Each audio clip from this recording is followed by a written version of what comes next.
All right. With me today, it's our mortgage broker. So kind of excited. This is pretty cool to hear all the different things because he's way smarter at this stuff than we are. And so with us today is Jeff Zickefoose, the managing partner of Hamilton Realty Finance. Jeff, thank you for being here. Appreciate you having me. Yeah, absolutely. So let's just start off with, you went to SMU, right? Yeah, so I grew up in Houston, came to SMU in 94, and I've been in Dallas ever since. Okay. So are you pretty excited about the ACC move? Or I'm very excited about the ACC move. Are you concerned about Florida State trying to get a loan to get out of the ACC? I'm very concerned about that. I don't know how long the ACC is going to stay the way it is now. Part of me, though, was interesting. Part of me was, I think the top-ranked non-Power 5 group gets the 12th seed in the new playoff. Yeah. It's like we kind of probably could have gotten that most years if we would have stayed in the American, but but I'm definitely happy to be in the ACC for sure. Yeah, that was, when I saw them trying to get out, a lot of people had an opinion on the Florida State thing. I thought it just sucked from a standpoint of they punished a bunch of kids because their quarterback was hurt, essentially. If it was Clemson, they would have gone, and so, but, I was like, golly, I was excited. I always wanted SMU to come back to the Big 12. I was like, that just makes so much logical sense. But I will say I'd rather be in the ACC than the Big 12. Yeah, I think that's more exciting. Yeah, no, the Big 12 got really weird over the last 2 years. I'm glad we added the Pac-12 teams. There was always rumors in the past for Texas Tech to go to the Pac-12, and I was like, well, we could kind of fit in that. We're out in the desert. Everybody else is out in the desert, but we ended up just getting the desert teams to come to essentially the Big 12, which now has Cincinnati in it, which is so odd to me. Yeah, it's good to have Houston back, though. Yeah. That's the one thing I'll miss. SMU and Houston always had a pretty good rivalry. Yep. I'll kind of miss that a little bit. Yeah. It's kind of cool BYU's there in Big 12. That'd be a great road trip. Yeah. That's what I'm excited about the ACC is I think I'm going to take one away game every year to go check out these venues. And they're great academic schools, too. So, take my kids with me, and it's like a preview for maybe a future for them. Yeah, no, that's awesome. I had a road game picked out next year, and I got gypped on it so bad because of conference realignment. But, we played Oregon at home this year. That's right. It was a great game. Yep. We barely lost it. Should have won that game. Should have won that game. And we were supposed to go play them out in Oregon this year. And I had it all set up, man. And we were going out there, and then they had a buyout. Oregon had a buyout. And because of the realignment of conferences, and they're no longer in Oregon State's conference, they still want to play their Civil War game.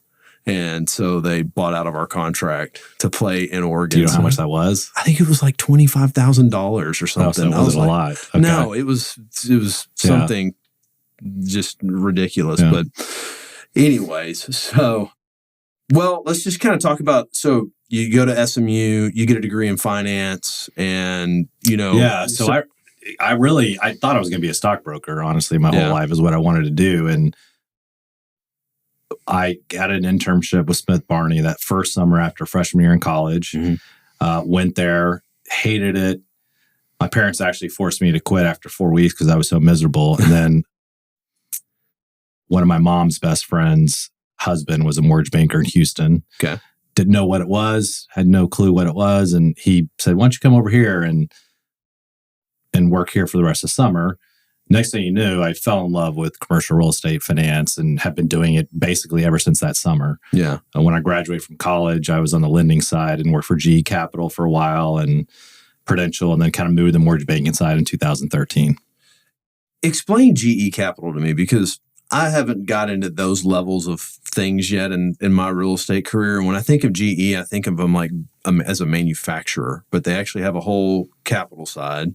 Yeah, it's crazy. I don't know if these stats are exactly right. I mean, when I was there, GE had, I think, 13 different businesses. Yeah. With GE Capital being one of those 13 businesses.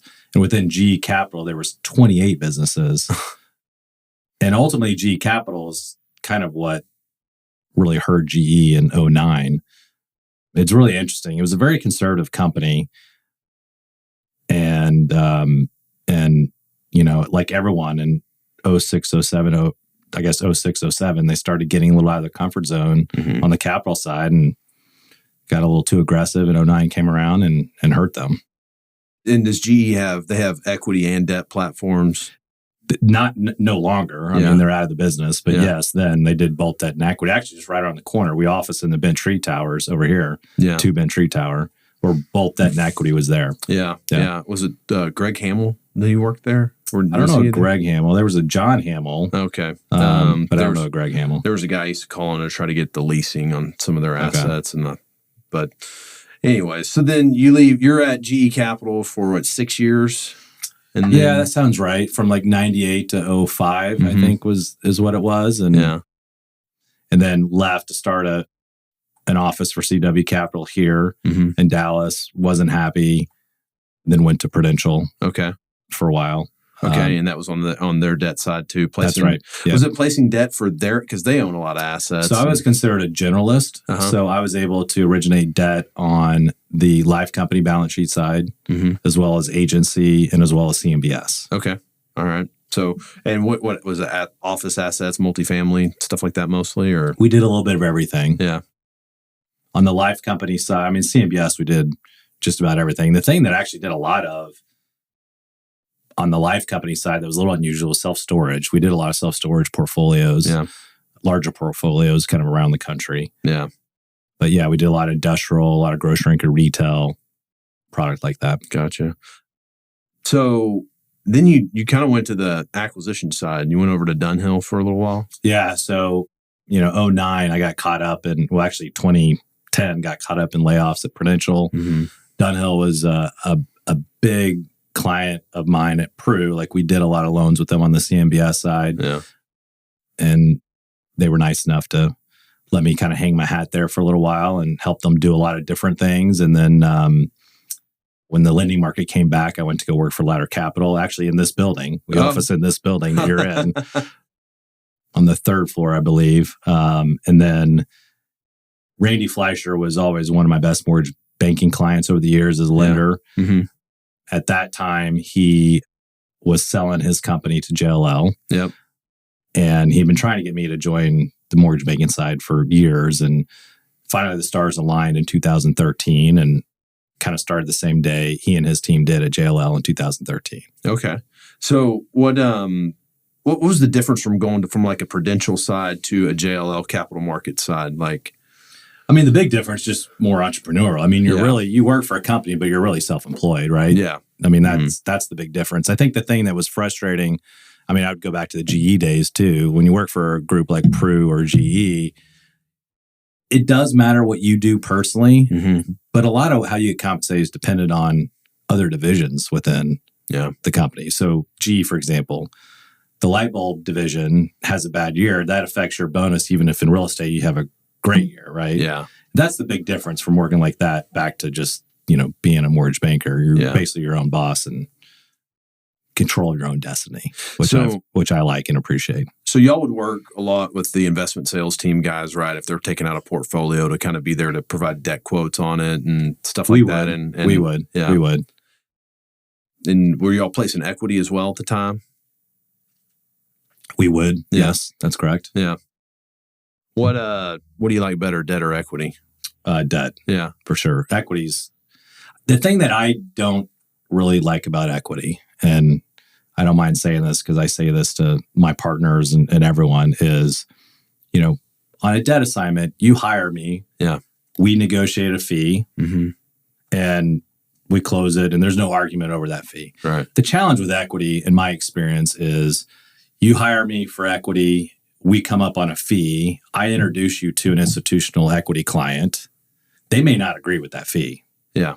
And they may try to skinny that down. And then, by the way, when it comes time for you to do the second or third deal, you're arguing over if you're getting paid anything and what that is if you are getting paid. Yeah. And so it's more transactional in nature versus I don't like to work that way. Yeah. I'm more relationship in nature. Yeah. And I just don't like how that tends to be. Yeah. Yeah. No, it seems like equity would be, I don't know, there's just a lot more minutia to it, right? Like, I think when someone's going to give you equity versus debt, I think they want to get into the guts of you a lot, and so. Well, it's a big challenge that we have. I mean, like back when we were doing more, equity in general is just harder right now. Yeah. I mean, a lot of people are on the sidelines, but I mean, even though I don't enjoy it, I'd still do it. Yeah. But even when it was plentiful, I mean, that's the first conversation I'd have with someone like you, Jeremy, is like, okay, you know what you're signing up for, right? Like you're hiring me to find you an equity partner. Okay. You realize they're going to be in your business. Yeah. And are you comfortable with that? And I will tell you, probably a third of the time, you get a term sheet, exactly the terms that the client wants, and they start seeing the fine print and how much decision making they have with you, and they don't like that, and they end up not taking the deal. And they just go back to their old ways and just deal with their family and friends they've dealt with in the past. Yeah. That happens a lot. I bet. Yeah. I bet. Yeah, we just executed JVAs with 2 separate groups, and it I don't know. I mean, there's a lot of nuance to it, that some stuff I just kind of had to agree to, and some stuff I fought, and but well, you got to be proud of that. I mean, this market right now is not easy to find that. So kudos to you that you have those 2 options. That's great. Yeah, no, it worked out great. We got, we're fixing to close our first with one group. We've closed 3 with the other group already. One of them showed up at the end of the year, and it was like, hey, we got to close in 17 days, and they're going to underfinance it, but we got to close in 17 days, but we're going to get a phenomenal deal on it. And okay, great.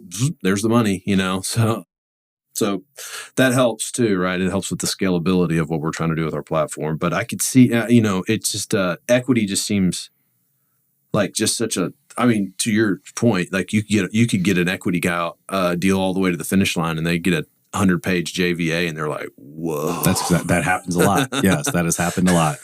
Yes, because it's pretty deep. I had a lot of long weekends reading documents and understanding what I was getting into, and it's expensive. I mean, negotiating a JVA can be $40,000, $50,000. I mean, so more sometimes. Yeah. Yeah. So, well, okay. So y'all are at JLL. You and Randy are running JLL Capital Markets. Are y'all? Well, I wasn't running it. Tim Jordan and Randy were running it during the time I was there. And then in 2016, Randy's, I guess I'll put me in that group, but like they kind of earned their freedom back with JLL. And then Randy and I left kind of together and started Hamilton. The thought was, in a little bit what you were saying earlier about teaming up with some of the IS guys, in a world where a lot of people were consolidating, we felt like maybe there was a little more, there was a niche for a boutique firm. Yeah. The thing that we dealt with a lot at JLL that was frustrating to me as just a debt mortgage banker was there's a lot of our clients that you can appreciate, especially on the industrial side. There's a lot of clients that they're principals of industrial, but they also lease and manage third party as well, right? Well, JL does that as well. Yeah. And there was times where they were hiring, like if, let's say your brother, Mercer Companies or whatever, right? Like JL would have hired stole some of his employees. Yeah. Why would he hire me to do his debt? Like my company's still his employees. We dealt with some of that stuff. Yeah. There was also just a lot of always trying to cross-sell to different divisions. And, we just wanted to just do what we do best, which is debt and equity. Yeah. We also have a lot of clients too that they want to stay under the radar. Yeah. They don't want to be in the public eye. And if they hire a bigger firm, they feel like the whole world knows what they're doing. Yeah. And so they kind of like the boutique part of it where it's not the whole world knowing what they're doing. Yeah. So we just felt like there was a niche to go boutique when everyone else was getting bigger. And it's been, it's worked out well. We've been happy with it. And frankly, we didn't lose any clients when we left. Yeah. And frankly, we picked up more clients since then because of some of the stuff I just mentioned. Yeah. No, it's I think that's probably what we like working with you guys, because you are a boutique. I don't think I'd walk into JLL Capital Markets or whoever now Newmark's Capital Markets or whatever and be like, I don't know, it just doesn't fit me in a way. And so I think that's probably our attraction of working with you. Will knew Randy, I guess from some deals that y'all done with Holt Lunsford or something, or when Will was at Holt Lunsford. So that's how we got a hold of you. He was like, hey, because we've been kind of always messing with this idea. We're like, we got to have some kind of debt fund. Like we can there's an opportunity for that stuff, and we've actually started placing it. And it's like, okay, now we got to just really do a fund because this is too hard to do one by one deal. But so did you mention? I mean, Hutton Lunsford was one of the ones that came over and started Hamilton as well with us. Okay. Yeah. So he worked with us for a little while. Okay. Yeah. I think I just he was a partner with us. And then Holden Lunsford just went off on his own. I don't know if you saw that. They're starting a PE group for logistics operating companies. I did not see that. No. Yeah. So I think they own a 3PL though already. So it's probably just really growing that platform. Probably it's probably been pretty good for them. They own all kinds of businesses. Yeah, so it's a great family. Yeah, a great family. Yeah, no, they've done very well. So you and Randy go start Hamilton. How many guys y'all start with in the beginning?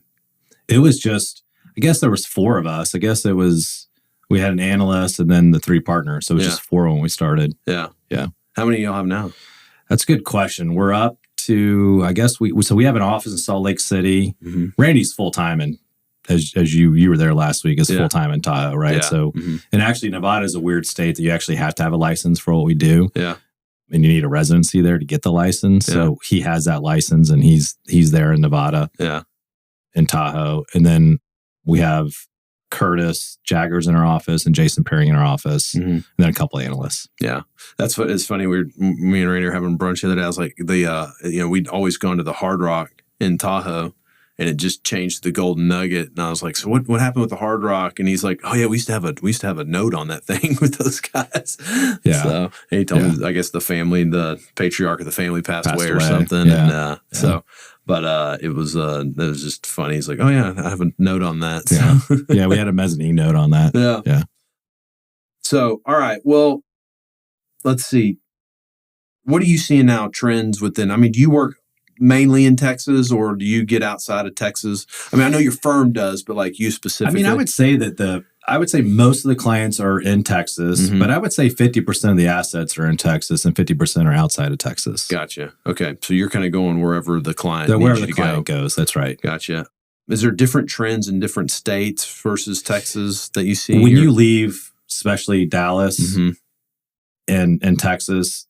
You realize how spoiled we are here. Yeah. Like our economic drivers here are just so much better than around the country. Yeah. We're spoiled here in that we have phenomenal banks that are willing to do commercial real estate loans. Yeah. When you leave, when you get a hold of a local bank in some other state, they're just not as aggressive as they are here. And it makes it more difficult to do a bank deal when you're not dealing with a Texas-based bank. Yeah. It's a lot tougher. Yeah. Now, what about life codes? Do they punish other markets tougher versus Texas? I would say life companies definitely are national in scope. Yeah. And I wouldn't say they punish certain states or anything like that. I mean, they want to stay in the major cities around the country. They're not really, like even in Texas, I mean, they're not going to want to go to, they have an apartment deal in Tyler. They're not going to want to do that or something like that. They want to stay in the, they call them secondary markets. We call them primary markets here, right? Yeah. Yeah. I think Dallas hopefully is becoming a primary market in some people's eyes. It's always funny that that's secondary. It's not New York. It's not San Francisco. Right. It's not LA. It's not Chicago. But I'd rather be in Dallas right now than Chicago and San Francisco all day long. Yeah. So that's changing. But yeah, the life companies are, national in scope. And I mean, everyone loves the Sun Belt states. I mean, they just do. Yeah. It's, you made me think of something. Did you see in San Francisco that Brookfield foreclosed on a loan they made to Veritas for $464 million for like 2,150 apartments? Yeah. There's a lot of that's about to happen. Well, okay. So like everybody talks about how bad office is. Like office sucks. But I feel like I hear the most loans going back in multifamily and then the most fraud of operators in multifamily. I mean, that's interesting. I see a little bit in multifamily from the standpoint that if you did a value add bridge loan, short-term loan a couple of years ago, and you might not necessarily hit your NOI budget, and now cap rates have gapped out 150, 200 bips. Yeah. And you had a strike price on SOFR LIBOR that was really low, and now that's gone. Yeah. I think that kind of scenario is starting to pop up a little bit. But yeah, I mean, the office, I don't see a light at the end of the tunnel in the next 2 years on that stuff. I don't see it at any time. Well, here's something I've always thought about that no one talks about in office, but like, I don't think office completely is flushed out until probably about 2030, maybe 2031. And that's because think about all the people that signed multiple floor plate 10-year leases before COVID. Yeah, in 18, 17, so 19, yeah. And when they come to renew, they're probably going to renew, but they're going to give you back a bunch of floor plates. And, if they have 5, they're going to keep 1, 1.5, maybe 2, and give you 3 back. And you're not backfilling that stuff. That's fair. I mean, I would say my office clients who have leasing arms would say that there's momentum out there for office leasing for space that's like 10,000 square feet and lower, some of the smaller users. But those big blocks, there's just not a lot of tenants looking for that stuff right now. Well, so my thought on the big blocks is big blocks are occupied by very mature companies who are now having to deal with employee retention. And so they're going to these hybrid work schedules. So they're going to scale back their footprint because of this hybrid and hotellings type stuff. And then to your point, 10,000 under, I think there's going to be velocity because those are growing companies. And so they're going to grow. And we're already kind of maxed out in this space, right? Yeah. We'll we're stuck here for a couple more years, but we'll definitely probably go to a larger footprint. So, but that was kind of my, I used to represent Children's Medical Center on their industrial stuff. And that's what, I was like, how many floors do you have at Trinity Towers? They had like 7. And he's like, man, they're going to cut that, at some point. So I was just like, man, that's just one user. Well, think about that. I mean, that's in Dallas too, right? I mean, and we're better than most cities. Yeah. So you can imagine, what's happening like in New York and places like that. Yeah. Someone brought up a good point recently too. It's like the tax bases and the tax dollars that aren't going to be paid to the local authorities is going to start affecting services, I would think, at some point, right? Yeah. Yeah. Fire department, police department. Yeah. That's what I mean. And we don't, like New York, I mean, they got a lot of vacancy, That's going to be, and most of them you can't convert to residential. It's just. They're trying, I mean, they are some. I mean, yeah. I will say when I was at Prudential, we did a conversion of an office tower to multifamily downtown here in Dallas. Yeah. And it didn't work out so well because ceiling heights. Yeah. Because once you open and expose that ceiling, then you got to put the plumbing in through it for each one. And then they were low ceiling heights compared to, something that's new. Yeah. Right. Yeah. And that didn't go over very well with renters. Man. And that's the problem with a lot of the office is just, especially the older stuff that's struggling. Yeah. Yeah. The stuff that needs to be converted can't be converted. Right. It's golly, I couldn't imagine going through a project like that. Like, how long did that take? How long did it take the sponsor to do it? 07. Yeah. I don't know, 06. I don't even remember. I don't remember. I mean, getting a make-ready done on a Class B industrial building takes 30 days right now. I can't imagine doing something like that. It's an interesting stat, though, that I'd like to give our contractors is the Empire State Building was built in 13 months. What's your excuse? And they're like, is that true? I'm like, yeah, it's true. They built it in 13 months. I guess there wasn't as much labor shortage there as there was today. But what are you seeing in multi right now? Because y'all do a lot of multi. Are you seeing? We probably do more construction multifamily than we do perm multifamily, just because we don't have agency. Yeah. We don't have our DUS license or Freddie Mac license. But I mean, the construction stuff, we're still getting deals done, albeit at lower leverage than we were before. Yeah. There's a real, just in general, it somewhat ties to multifamily, but in general, like there really is a big bifurcation on loan size. So $20 million and under. Mm-hmm. If you have that size of loan, it's still readily available to get debt. There's still a lot of the smaller regional banks around here that are active. Yeah. You start getting into some of that larger scale stuff, over $30 million, and multifamily construction falls in that. It's a lot harder to find that loan. Yeah. And it's just a handful of people that can write that check and do that. So they have the ability to delever from what they were doing in the past and get recourse. And,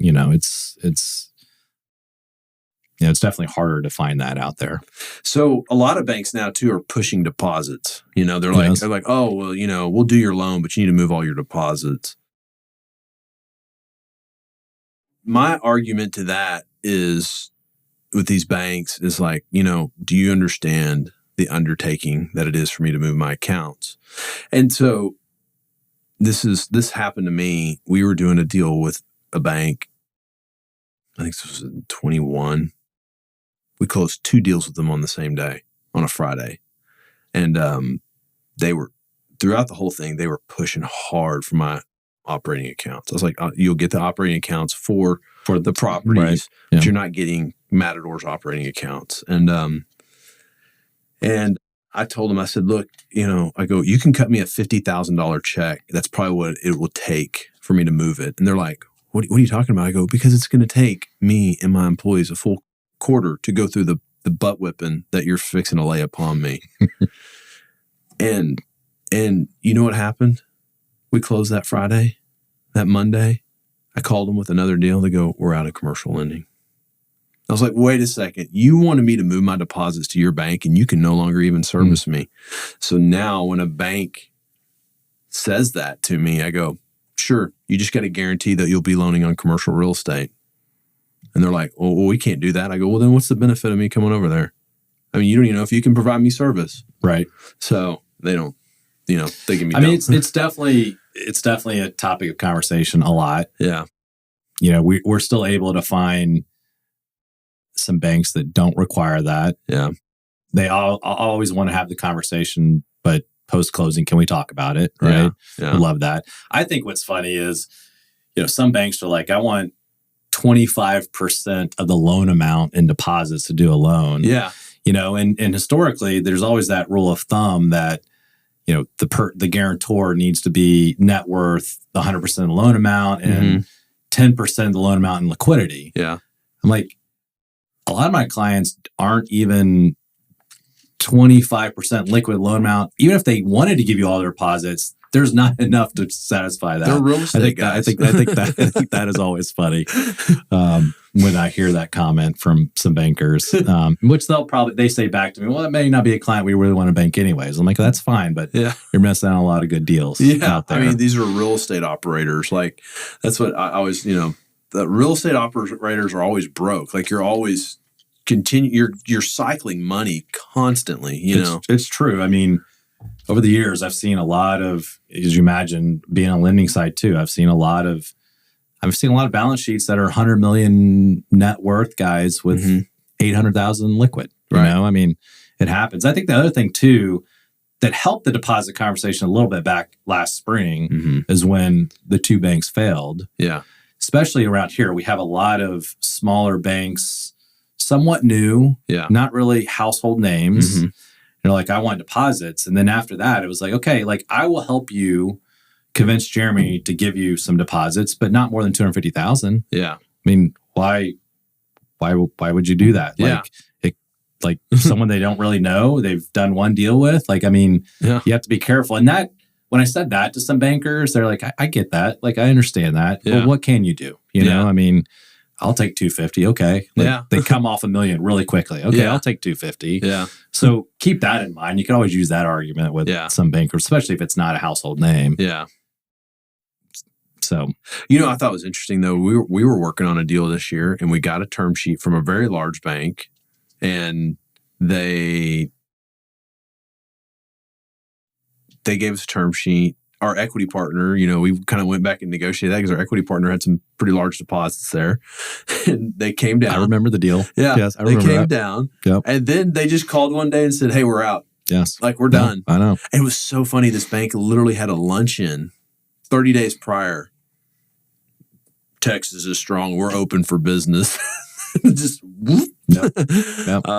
But we did get a deal done with those guys, though. That's right. And they've been great to work with, so it's been good. They are. But and I'm sure we'll do more loans with them in the future here. So whenever they get back online, but it was just so funny that and that bank is always one of the better interest rate banks too. Yeah, like when they're in.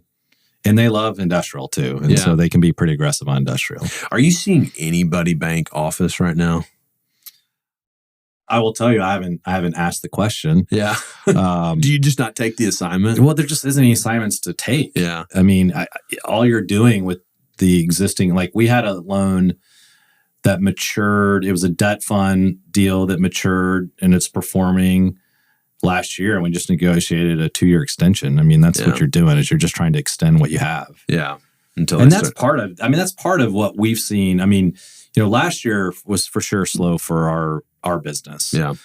Mainly because everyone knows there was not a lot of acquisitions happening last year. Okay. Yeah. But what people forget is I have clients that have executed their business plan and they're usually ready to go to perm financing. Yeah. But they may be in a 5-year fixed rate, 3.5% rate with the bank. Right. I mean, I tell my client, just stick with it. Don't pay that off. Like, this doesn't help me out to say that, but like, you should just stick with it. What we've done in some cases is we just added a B note at today's rate. Yeah. If they need a little more dollars and need to get some cash to their clients, just add a B note to the existing A note. Yeah. And then blended, it's still a pretty good rate. That's kind of what we've done more of. We did that more last year than just paying off the bank and doing a perm loan. No, it's it was slow. It was pretty slow for us last year too. I mean, the year before we bought $56 million. Last year we only bought 29. And then out of that 29, I think we did loans on 1, 2, 3. I think about 50% of them were owner financed. Yeah. And there was a point in December where we were in title on 6 buildings and only one had financing on it. We just started asking the question. Yeah. We made a nice little marketing piece to go with our LOIs. It's like, hey, consider owner financing this to us. You make this much on your money. We're usually buying from older one-off sellers. They're kind of like, well, that's something to do with the money, So that's where I would say, figured out a bunch of deals that we could make last year. So, but it seems like it will loosen up this year. And, a lot of people keep asking, hey, well, we're going to wait till the bottom. I kind of feel like we've bottomed on pricing. Everybody's like, oh, well, the prices are going to come down more and I'm speaking specifically in industrial, but like, I feel like we've kind of come down to that. If it was just say $150 a foot for a building in Brook Hollow, it's now $125, but it's going to be holding right there. I tend to be looking at the correlation with interest rates, and interest rates are lower than they were, right? So I agree with that. Yeah. So the 5 and 10 years kind of been fluctuating the past couple of weeks. Yeah, I will say, like I said this morning to someone, 8 weeks ago when the Fed came out and mentioned maybe 3 cuts this calendar year, December was positive. I wouldn't say there was a lot of activity happening. Yeah. There was I had a lot more calls from clients that kind of been on the sidelines saying, okay, I have a loan maturing in May, June of this year. Maybe we should take it out. Yeah. I'm feeling better about things. But treasuries pop back out. I've been so busy. I haven't seen what happened today. Yeah. But they're back out 25 bips in the last 5 days. Yeah. And all of a sudden, I feel like all that optimism maybe in the last week has gone away a little bit. So what is driving that? Like, what pushes that factor back and It's forth? inflation. I mean, recently it's the inflation, right? Yeah, it's the inflation's not coming in as much as they thought. And then what's going on in Yemen and the Houthis and them with going, pirating the ships, if you will, and rerouting the ships that's only going to make inflation worse, right? Yeah. So there's a little bit of that. Is why that's happening. That being said, on a positive note, I would say that the CMBS world, there was a couple deals that went to securitization last week, and the bond buyers loved the paper, and spreads have ripped in 30, 35 bips Yeah. in the last 5 days. So, I mean, I've got actually on your deal that we're in the market right now. Yeah. You know, we're asking for 65% leverage, 5 year. I got a 5 year IO quote at 250 over the 5 year treasury today on a 5 year CMBS deal. Yeah. That was high threes a month ago, that spread. Yeah. That's how much the 5 years come in. Well, that's good. I mean, if spreads are coming down, then... I mean, usually, and when you go back, I'm just thinking back to, you know, starting in 98, typically when indexes go up, spreads come in. Okay. That's what was really unusual about last year, was that wasn't really the case. And what I just said was happening in the CMBS market is kind of the first time we've seen that in a while, which takes it back to the historical norm. Yeah.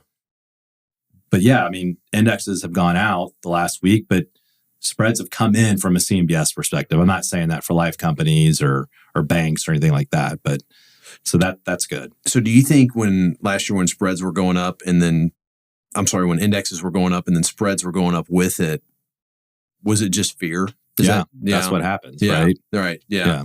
So then that tells you that there's, you know, people that are starting to have more confidence in the market than if they're bringing their spreads in. I think so.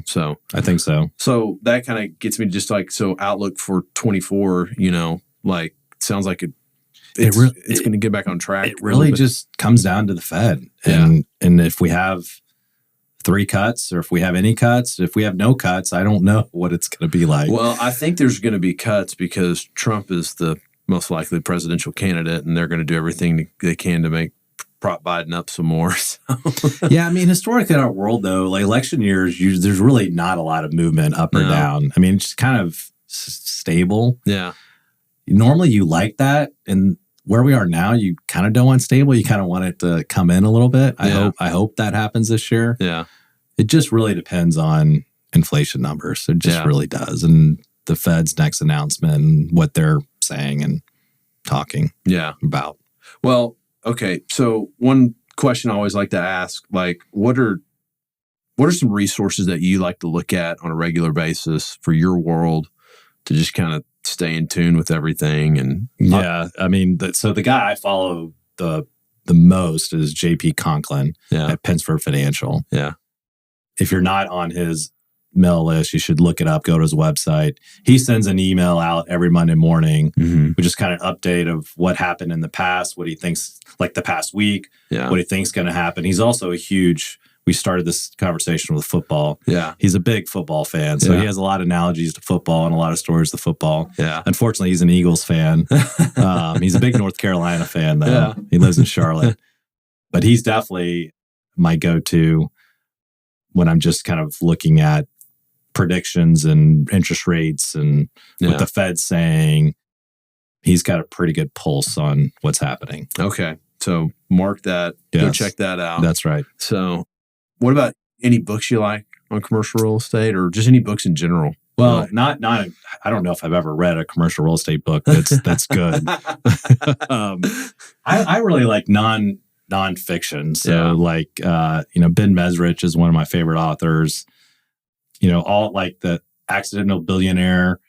I'm blank on the guy's name. The guy that wrote Silk Road, that author is, it's not Ben Mesrich. It's, I'm blank on his name, but I like a lot of the nonfiction stuff that's written out there. Although I will say I have not, I've probably started 2 books in the last 12 months and haven't finished them. I haven't found a good nonfiction in the last 12 months. So if you have a recommendation, let me know. Well, I just bought one, and it's written by Henry Cisneros. I remember Henry. Yeah, and because we've kind of made the commitment to go down into Houston this year and buy buildings, so we're now more Texas Triangle focused. Okay. And he wrote a book called The Texas Triangle. And so I bought a big hardcover. Okay. So I'm going to set it in here, and I just bought it on Kindle too, but I just started reading it. You know, so what's it about? It's just about the economics of the Texas Triangle and how powerful it is. And like, just talks about the GDP of it compared to countries, and just, you know, I'm only about 2 chapters into it, but it's,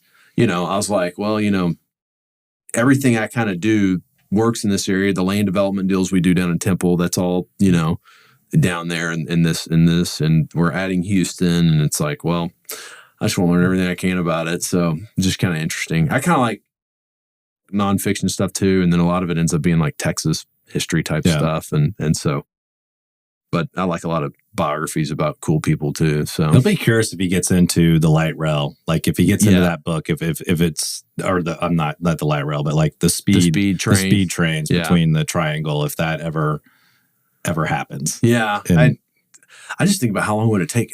How long would it take to get easements all the way down? People, I mean, you're dealing with some people. I mean, I'm doing this land deal right now in Temple, and I got 9 owners on one piece of property and 4 on another, and it's like you're going to run into that just constantly.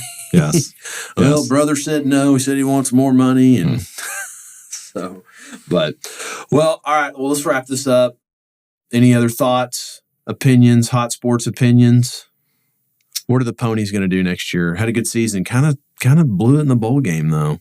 Yeah, I mean, I could tell a story, but I can't tell a story on this public thing. But I think there were certain situations that happened. Is why. But yeah, no, I'm excited for next year. Who knows what we expect next year? I mean, we have a lot of transfer portal guys on the line, both offensive and defensive line. So we're beefing up for that. Yeah. I'm a little bit worried about in the wide receiver room on what that's going to look like. But I mean, we'll be competitive. We'll be competitive. I mean, to me, I hope SMU fans out there don't get upset with this, but I mean, if we're bowl eligible, I'll be happy because we have a hard non-conference. We play BYU. We play BYU. BYU I think comes to Dallas. Okay. We have TCU, BYU, and then we had someone that just Vanderbilt. Just, I think they bailed on us, kind of like what Oregon did. Yeah. So I think we're looking for a replacement for that one. Yeah. But yeah, we have Florida State coming to Dallas next year. Oh, that's cool. That'll be fun. Yeah. Hopefully they stay in the conference a little bit longer. They're getting rid of the Hilltop, though. I know. My kids are disappointed. Yeah. They didn't go to a game last year because the Hilltop's not there. Yeah, it's all. They like to go and just run around with their friends. Yeah. That's Well, it's kind of like an adopted team for me since my nephew's in school there. So I track them and whatnot. So, well, anybody listening, if you need a mortgage banker, this guy, he's kind of the ninja at it. He knows what he's doing. Reach out to him. We'll have his contact in the show notes. But thanks again, Jeff. Thanks for being on. Thanks for having me. We'll do this again. Yeah, appreciate it. All right. Anytime. Thanks.